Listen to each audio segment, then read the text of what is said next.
Good evening, everybody. It is my pleasure to have the benefit to be in your presence.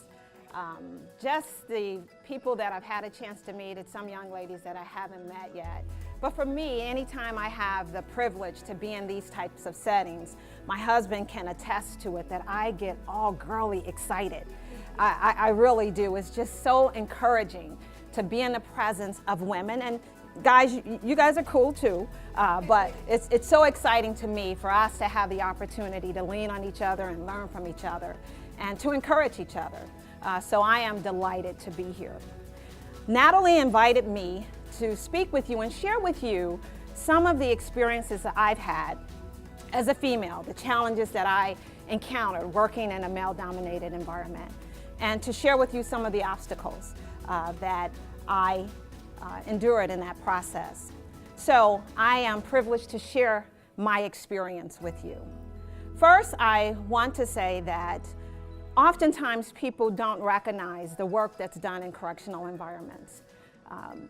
Oftentimes it goes unnoticed that you have staff members that look like me and you, that sacrifice their lives every day to ensure public safety. And it goes unnoticed, but it's worth me sharing with you that that work is done. When I reflect over my experience, I'm very thankful for it.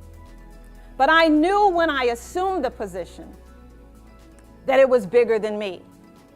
And what led me to that position was when I was an associate warden and I was looking at things taking place in the agency. And I had a conversation with my grandmother.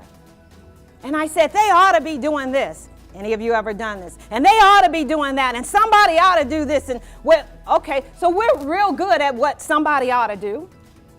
And my grandmother said, are you willing to be the change that you want to see? So as I assumed those positions, I knew that this is bigger than me. When I walked the corridors of USP Atlanta throughout my tenure, probably after 18 months, people were saying, she's still here? Checking the parking lot, car out there, she's still here? And I was asked over and over again, why do you do it?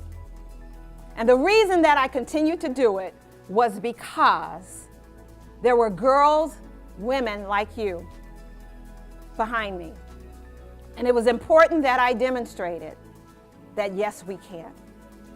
So what I say to all of you, these types of settings, let us take advantage of them. Let us not walk away and still not know most of the people that were in the room when we came in the room. Let us not hear about some great things that are going on right here in our vicinity, and we don't take advantage of it. Because we are here to stay, and we have to let the world know that we have purpose, power, and passion. It is my pleasure to have the opportunity to be in your presence this evening. And what I will say to you, don't just stand, don't just look, but soar.